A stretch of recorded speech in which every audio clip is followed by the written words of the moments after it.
कि नामांकन के मुताबिक चुनाव निर्विरोध होगा। नामांकन दाखिल करने आया हूँ। दीपक प्रकाश जी मंत्री है, उनको उम्मीदवार बनाया जाता तो उनका मंत्री पद भी बना रहता।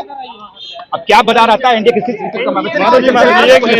ये सबसे लोकप्रिय गायक और नायक पवन सिंह को मौका दे करके और उन्होंने बहुत अच्छा काम किया, इसके लिए कोटि साहब धन्यवाद और अभिनंदन। एनडीए के सभी उम्मीदवारों की जीत पहले से भी सुनिश्चित थी और आज भी सुनिश्चित है। मैं आपके माध्यम से वादा करता हूं, संख्या चाहे मेरा जो भी हो, कभी भी राष्ट्रीय जनता दल के झंडा को झुकने नहीं देंगे। भाजपा के राज में कोई कानून होता है? लोकतंत्र की खूबसूरती पूरी दुनिया ने देखा, उसके बावजूद कभी हिंदू, कभी मुसलमान, कभी कुछ, ऐसे थोड़ी देश चलता है। Study MBBS in Russia and Nepal. Visit Officers Colony, Mirchai Bari, Katihar. Admissions open now. Rus MBBS. We give wings to your dream. आज 8 जून है। आज के दिन बिहार विधान परिषद के 10 सीटों पर चुनाव का नामांकन की आखिरी तिथि है। 10 सीट में 9 सीट पर चुनाव है, एक पर उपचुनाव है। अभी मेरी मौजूदगी बिहार विधान परिषद के कंपाउंड में ही है। आप देख सकते हैं मेरे पीछे बिहार विधान परिषद की सियासी गतिविधियां बड़े केंद्र बना हुआ है। विधान परिषद के 10 सीटों के लिए नामांकन का दौर शुरू हो चुका है। एनडीए के उम्मीदवार विधानसभा पहुंच चुके हैं और शक्ति प्रदर्शन के साथ नामांकन की तैयारी चल रही है। इन नामों में ऐसे कई चेहरे हैं जो सिर्फ उम्मीदवार नहीं बल्कि आने वाले विधानसभा चुनाव में राजनीतिक संकेत भी माने जा रहे हैं। आखिर किन चेहरों पर दांव लगाया गया है और क्या संदेश देने की कोशिश कर रही है? मेरे पीछे विधानसभा का वह परिसर जहां आज विधान परिषद 10 सीटों के नामांकन की प्रक्रिया चल रही है। सुबह से ही यहाँ राजनीतिक दलों के नेता और कार्यकर्ताओं का आवाजाही तेज है। एनडीए के सभी उम्मीदवार एक एक करके विधानसभा पहुँच चुके हैं और नामांकन दाखिल करने की तैयारी में जुटे हुए हैं। सबसे चर्चा जेडीयू की सूची को लेकर है, जहां मुख्यमंत्री नीतीश कुमार के बेटे निशांत कुमार पहली बार किसी चुनावी प्रक्रिया के हिस्सा बन रहे हैं। उनके साथ भारती देवी, शिवरानी देवी प्रजापति और ललन प्रसाद भी जेडीयू की ओर से मैदान में हैं। इन नामों के जरिए पार्टी ने महिला, पिछड़ा और संगठनात्मक संतुलन साधने की कोशिश की है। वहीं बीजेपी की ओर से पवन सिंह, संजय मयूख, अनिल कुमार ठाकुर और शीला पंडित का उम्मीदवार बनाया गया है। इनमें कुछ चेहरे संगठन से जुड़े हैं तो कुछ सामाजिक समीकरण का साधने वाले माने जा रहे हैं। नामांकन के दौरान बीजेपी नेताओं की मौजूदगी भी इस चुनाव में महत्व को दिखा रही है। बीजेपी की सूची में सबसे ज़्यादा चर्चा भोजपुरी के सुपरस्टार अभिनेता और गायक पवन सिंह को लेकर है। लोकसभा चुनाव के दौरान पवन सिंह पार्टी से नाराज हो गए थे और उन्होंने भाजपा के खिलाफ बगावती तेवर अपनाते हुए निर्दलीय चुनाव मैदान में उतरने का फैसला लिया था। हालांकि उस चुनाव में उन्हें हार का सामना करना पड़ा। उसके बाद बीजेपी नेतृत्व ने उन्हें दोबारा संगठन में जोड़ा और हाल ही में पार्टी में उन्हें स्टार प्रचारक की जिम्मेदारी भी सौंपी। अब विधान परिषद चुनाव में उम्मीदवार बनाकर बीजेपी ने साफ संकेत दिया कि पार्टी ने न सिर्फ पवन सिंह का नाराजगी खत्म कर दिया बल्कि उन्हें अपने राजनीतिक भविष्य की रणनीति का अहम हिस्सा भी बना लिया है। राजनीतिक जानकार इसे बीजेपी का बड़ा रिटर्न गिफ्ट और पूर्वांचल बिहार के वोटरों को साधने की रणनीति के तौर पर देख रहे हैं। एनडीए के सहयोगी दल एलजेपी की ओर से भी अशरफ अली भी आज नामांकन दाखिल कर रहे हैं। अशरफ अली का नाम सामने आने के बाद राजनीतिक हलकों में नई चर्चा शुरू हो गई है। माना जा रहा है कि इसके जरिए पार्टी एक व्यापक सामाजिक संदेश देने की कोशिश कर रही है। वहीं आरएलएम के पार्टी से मंत्री भी हैं दीपक प्रकाश, जिनकी चर्चा थी लेकिन उन्हें विधान परिषद में जगह नहीं मिली है। अब देखने वाली बात होगी कि दीपक प्रकाश के मंत्री पद जा सकता है। हालांकि विधानसभा चुनाव जनता के सीधे नहीं लड़ती और न ही मतदान करती है, लेकिन इसके राजनीतिक संदेश बेहद अहम होते हैं। उम्मीदवार की सूची देखकर साफ है कि सभी दल विधानसभा चुनाव से पहले अपने अपने सामाजिक समीकरण को मजबूत करने और कार्यकर्ताओं को संदेश देने में जुटे हैं। फिलहाल विधानसभा परिसर में नामांकन की प्रक्रिया जारी है। उम्मीदवारों के साथ बड़े नेताओं का जमावड़ा लगा हुआ है और पूरा घटनाक्रम इस बात को संकेत दे रहा है कि यह विधानसभा परिषद का चुनाव, लेकिन इसकी गूंज आने वाले विधानसभा चुनाव में भी देखी जा सकती है। जहां आरजेडी की तरफ से सुनील कुमार सिंह ने नामांकन दाखिल किया, लेकिन आरजेडी की तरफ से उनके साथ केवल प्रवक्ता शक्ति सिंह यादव के अलावा कोई नहीं पहुंच पाए थे। असंभव करने का प्रयास किया और इस बार भी ऐसा लगता है कि नामांकन के मुताबिक चुनाव निर्विरोध होगा। परिषद के सदस्य के रूप में नामांकन दाखिल करने आया हूं।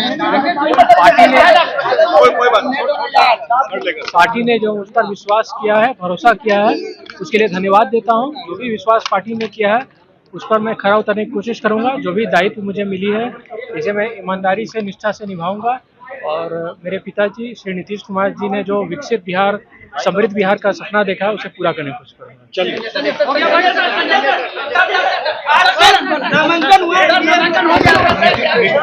किसान जी का नामांकन हुआ है, अभी सरकार में भी काम कर रहे हैं। इनको अब आगे पार्टी के लिए भी जो जिम्मेवारी मिली है, पार्टी का भी काम ये देखेंगे।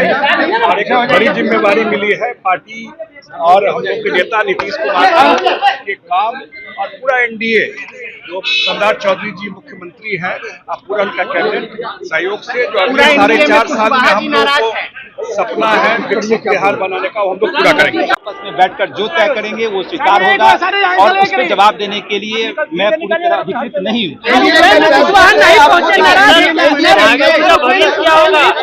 कुशवाहा जी के रिप्रेजेंटेटिव मैं हूँ ना, विधायक दल के नेता हैं, सभापति हैं, है ना, हम ये ना वहाँ एनडीए में बने रहेंगे।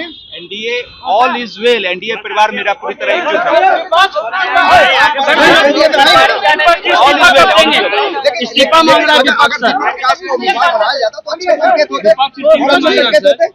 मैंने कहा ना कि कुछ मामला एनडीए के शीर्ष नेतृत्व का होता है, शीर्ष नेतृत्व जो आपस में बैठकर तय करेंगे। माधव जी, लेकिन मेरे दीपक प्रकाश जी मंत्री है, उनको उम्मीदवार बनाया जाता तो उनका मंत्री पद भी बना रहता। अब क्या बता रहा था एनडीए के शीर्ष नेतृत्व का? गाड़ी कहाँ है? आनंद माधव जी, आज सिचुएशन क्या आया कि दीपक प्रकाश ने नामांकन नहीं किया? आखिर क्या वजह रही कि दीपक प्रकाश नामांकन नहीं किए और ऐसी स्थिति में उनको मंत्री पद से इस्तीफा देना पड़ेगा? प्रश्न को आप तरह तरह से पूछेंगे, मेरा जवाब एक ही होगा। बताइए ना, जवाब दीजिए ना। एनडीए परिवार मेरा पूरी एकजुट है, ऑल इज वेल है, कहीं कोई दिक्कत नहीं है। जहां तक दीपक प्रकाश जी का बात है, एनडीए के शीर्ष नेतृत्व जो तय करेंगे, एनडीए के शीर्ष नेतृत्व का मामला है, मैं उस पे पूरी तरह अधिकृत नहीं हूं बोलने के लिए। इस पे एनडीए के शीर्ष नेतृत्व जो तय करेंगे वो सब कुछ स्वीकार होगा। लेकिन ये कैसी एकजुटता है, ये बताइए ना, एकजुटता कैसी है? ये कैसी एकजुटता है? उपेंद्र कुशवाहा जी नहीं पहुंचे, वो बड़े नेता हैं, बहुत सारे कार्यक्रम पहले से लगे हुए थे। उनके प्रतिनिधि के रूप में मैं तो था ही, मैं तो विधायक दल का नेता भी उसी प्रतिनिधि के रूप में हम आपसे जवाब चाहते हैं कि आखिर दीपक प्रकाश ने नामांकन नहीं किया, अब उनको मंत्री पद से इस्तीफा देना पड़ेगा। जो नियमावली है उसके जरिए, उसके हवाले हम ये सवाल कर रहे हैं। नियमावली आप जानते हैं तो हम भी जानते हैं। बताइए ना, आप बता तो दिए कभी मंत्री हैं। चलिए, अभी नहीं। एनडीए के सभी उम्मीदवारों की जीत पहले से भी सुनिश्चित थी और आज भी सुनिश्चित है, और अब औपचारिकता रह गई है। और उसमें निश्चित रूप से जो पार्टी ने तय किया एनडीए के उम्मीदवारों को, बहुत अच्छे उम्मीदवार हैं, हम सभी को अग्रिम बधाइयाँ।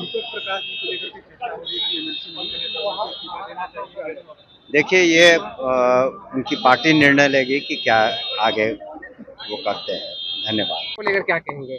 नहीं, नॉमिनेशन हुआ है और हमारे 9 कार्यकर्ता धीरे धीरे 9 कार्यकर्ता विधान परिषद में जा रहे हैं, और इसके लिए हम एनडीए के शीर्ष नेतृत्व को एकदम तहे दिल से धन्यवाद देना चाहते हैं। माननीय प्रधानमंत्री जी को, माननीय राष्ट्रीय अध्यक्ष जी को, माननीय गृह मंत्री जी को, और हमारे माननीय मुख्यमंत्री जी, माननीय प्रदेश अध्यक्ष जी को, कि जिन्होंने अपने योग्य कार्यकर्ताओं को विधान परिषद में स्थान देकर और हम सभी कार्यकर्ताओं को गौरवान्वित किया। और साथ में भोजपुरी भाषा के सबसे लोकप्रिय गायक और नायक पवन सिंह को मौका देकर के, और उन्होंने बहुत अच्छा काम किया। इसके लिए कोटि साहब धन्यवाद और अभिनंदन। हरे गमछी को लेकर चर्चा धन्यवाद। हरा गमछी अब दिखेगा ही नहीं, हरा गमछी दिखेगा ही नहीं, ये हरा थोड़े है। अरे उससे क्या हुआ, वो हरा वाला नहीं है। कुशवाहा के बेटा को नैतिकता का तौर पर इस्तीफा देना चाहिए। दीपक प्रकाश बने रहेंगे मंत्री अब ये सब मेरा सवाल नहीं है। चलिए, नहीं मिला दीपक प्रकाश, अब क्या करेंगे? देखिए, एनडीए गठबंधन का शीर्ष नेतृत्व का फैसला है और एनडीए गठबंधन के हम लोग साथ हैं। साथ रहेंगे, अपनी हिस्सेदारी हम लोग निश्चित तौर पे मांगेंगे।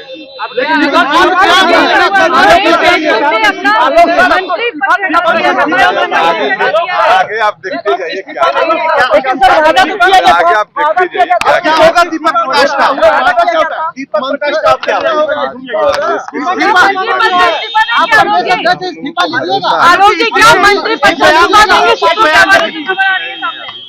देखते जाइए, का फैसला है उस पर आप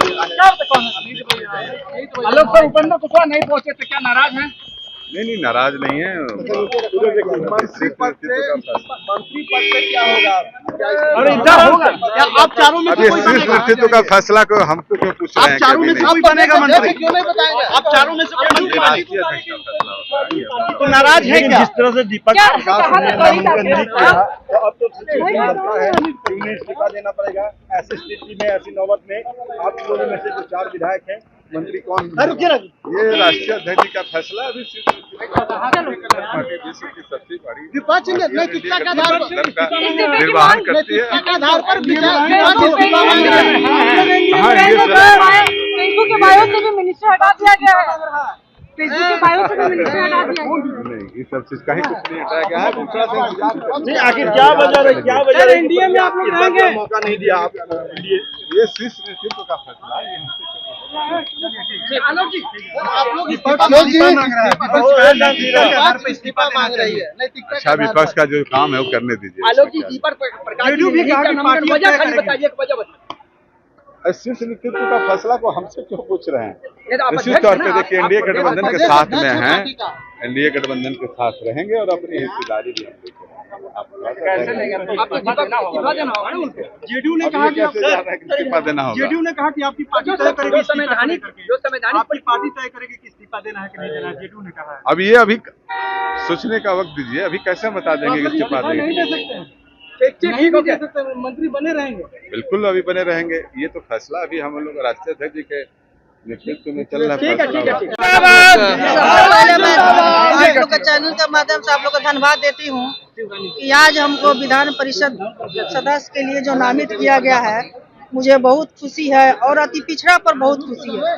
जो हमारे राष्ट्रीय अध्यक्ष नीतीश कुमार जी हैं, उनका ड्रीम था कि अति पिछड़ों को आगे लाने के लिए, इसलिए हम आधी आबादी लाने के लिए उन्होंने हमारे जनता दल यूनाइटेड से 2 प्रत्याशी और भारती मेहता को और हमको बनाया है। उम्मीद था आपको? जी, एकदम उम्मीद था कि हम पार्टी में इतना दिन से काम कर रहे हैं, हमको उम्मीद था कि जरूर हमको पार्टी सम्मान करे।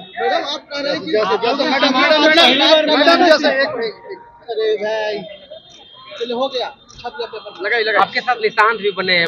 जी बने हैं, साथ में बने, हम लोग 4 आदमी बने हैं जनता दल यूनाइटेड से। मैडम, नीतीश कुमार महिला सशक्तिकरण को लगातार बिल्कुल उन्होंने सिद्ध कर दिया। माननीय राष्ट्रीय अध्यक्ष जी नीतीश कुमार जी ने सिद्ध कर दिया कि महिलाओं को 50% आरक्षण देना है। आज उनका जो पार्टी से 4 आदमी उम्मीदवार जो बने हैं, उसमें 2 महिला हैं और 2 पुरुष। एक बड़ी जिम्मेदारी आप पर थी, कैसे जिम्मेदारी निभाइएगा? एकदम जो पार्टी का जो मुझे जो कैंडिडेट बनाए हैं, उसको मैं बखूबी निभाऊंगी। जहाँ तक बन पाएगा वहाँ तक मैं अपने समाज के लिए क्या करेंगे? अपने समाज के लिए तो करना ही है, लेकिन अति पिछड़ों पर ज्यादा हमको अति पिछड़ा पर ही फोकस करना है और समाज के साथ लेकर चलना है। जिला परिषद की अध्यक्षा रही है, अब विधान परिषद में सदस्य के रूप में कैसा अनुभव कर रही हैं? आज हमको बहुत खुशी मिल रही है कि हमको इतना बड़ा उच्च सदन का मौका मिला है। वो माननीय मुख्यमंत्री माननीय राष्ट्रीय अध्यक्ष जी को श्रेय जाता है। लेकिन चर्चा उपेंद्र कुशवाहा के बेटे की हुई है। क्या अब नैतिकता के आधार पर उनका इस्तीफा लेना चाहिए एनडीए की तरफ से? मंत्री सबसे बड़ी बात है कि लोकतंत्र की एक परिभाषा होती है ना, बिना जीते हुए आपको मंत्री नहीं बनना चाहिए। 6 महीना आपके सिग्नेचर पे बिहार में आपकी जो है विभाग की व्यवस्था चली और आज आप एमएलसी नहीं बनिएगा, ये कानूनन अपराध है। और भाजपा के साथियों का यह सदैव इतिहास रहा है कि कानून के दायरे से अलग हटके ही वो काम पसंद करते हैं। तो इसको हम लोग जितना भी निंदा करें वो कम है। नैतिकता के आधार पर सर उनको इस्तीफा दे देना चाहिए तो उनको इसमें भी मैंने कोई शर्म की बात है? हम अगर उसके जगह पे होते तो आज से 1 सप्ताह पहले ही दे दिए होते। कार्रवाई भी होनी चाहिए क्योंकि जनता को बलगलाया है। भाजपा के सत्ता में कानून नाम की कोई चीज नहीं होती है, जो मन है करते रहिए। कहाँ कोई कानून भाजपा के राज में? भाजपा के राज में कोई कानून होता है? लोकतंत्र की खूबसूरती पूरी दुनिया ने देखा, उसके बावजूद कभी हिंदू, कभी मुसलमान, कभी कुछ ऐसे थोड़ी देश चलता है। सर कहीं ना कहीं ये लगता है कि उपेंद्र कुशवाहा के साथ अदर स्टेट की तरह उनके साथ भी खेला किया गया है। पता नहीं उपेंद्र कुशवाहा को काहे इतना ताज देता है। एक सवाल है, पवन सिंह जो नामांकन करने पहुंचे, जब खेसारी लाल यादव को उतारा गया था राष्ट्रीय जनता दल की ओर से, तो क्या क्या बातें कही गई थी? मुझे लगता है कि सब बेकार की बातें से अच्छा है कि संविधान के दायरे में चर्चा होनी चाहिए। किसने क्या कहा वो अब वक्त नहीं है ना। वक्त है कि जो व्यक्ति बिना सदन का सदस्य बने इतने 6 महीना तक आप मंत्री बने रहे, आपके सिग्नेचर से सरकार के खजाना का पैसा निकला, तो ये जवाबदेही कौन लेगा? ये रिस्पॉन्सिबिलिटी तो सदन खोलने दीजिए उसके बाद। और उठाने से भी कुछ होता है क्या भाजपा के राज में? आपको लगता है कि कुछ होगा? इसलिए सब पत्रकार के साथियों से भी आग्रह है कि थोड़ा आप लोग भी एक्टिव होइए। देखें जंतर मंतर पे कितना विरोध में आप लोग का नारा लग रहा है। तो देश के आजादी के बाद पहली बार पत्रकारिता में नारा लग रही है, ये बड़ा विडंबना है देश के लिए। नहीं है, पत्रकार नेता के खिलाफ नारा लगेगा ना, पत्रकारिता के खिलाफ लगेगा तो विडंबना है बड़ी। इसलिए सब चीज सत्य दिखाइए, डरिए नहीं किसी से। एनडीए ने अपना जो अदर स्टेट में करती थी उपेंद्र कुशवाहा के साथ, एनडीए में सब कुछ वो ठीक नहीं अपना चला। समझे, एनडीए में सब कुछ ठीक चला। वो अपना समझे क्या करना है नहीं करना। अपने राष्ट्रीय अध्यक्ष आदरणीय लालू प्रसाद यादव जी, आदरणीय तेजस्वी यादव जी, आदरणीय राबड़ी देवी जी के प्रति हम आभार प्रकट करते हैं।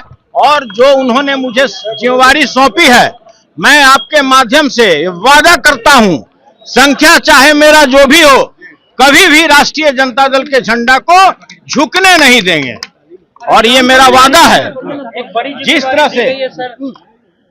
तरह से लोग, सरकार, वर्तमान सरकार लोगों के आंख में जो धूल झोंक रहा है, 76,000 करोड़ से ऊपर का घोटाला हो चुका नीतीश बाबू के टाइम में, और ये हरा गमछा पीला गमछा में उलझाए हुए हैं, तो ये हम इन लोगों को बेनकाब कर देंगे, एविडेंस के साथ बेनकाब करेंगे।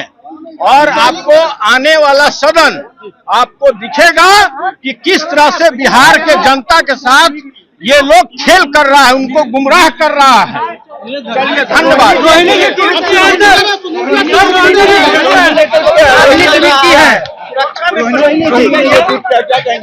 उनके प्रति मेरा पूरा सम्मान है, रोहिणी जी के प्रति मेरा पूरा सम्मान है। हमारे पार्टी की नेत्री हैं और आप अच्छी तरह जानते हैं वो सारण लोकसभा से चुनाव लड़ी, पहली बार चुनाव लड़ी, और उनको जबरदस्ती लोगों ने 9,000 और 10,000 वोटों से ईवीएम का क्या खेला है, हमको बोलने की जरूरत नहीं है।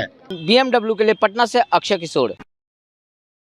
तमसो मां ज्योतिर्गमय गुरुकुल शिक्षा मंदिर संस्थान के साथ बनाए अपना भविष्य। रेगुलर और प्रोफेशनल कोर्सेज, सेकेंडरी और senior secondary courses, law, teachers training courses, pharmacy and nursing के साथ पैरामेडिकल में डायरेक्ट एडमिशन पाए। वेबसाइट विजिट करें या दिए गए नंबर पर कॉल करें। हमारा पता है गुरुकुल शिक्षा मंदिर संस्थान, कल्याण चौक, DS कॉलेज रोड, कटिहार। हमारा वीडियो अगर आपको अच्छा लगा हो तो आप हमारे वीडियो को लाइक करें, शेयर करें और हमारे चैनल को सब्सक्राइब जरूर करें।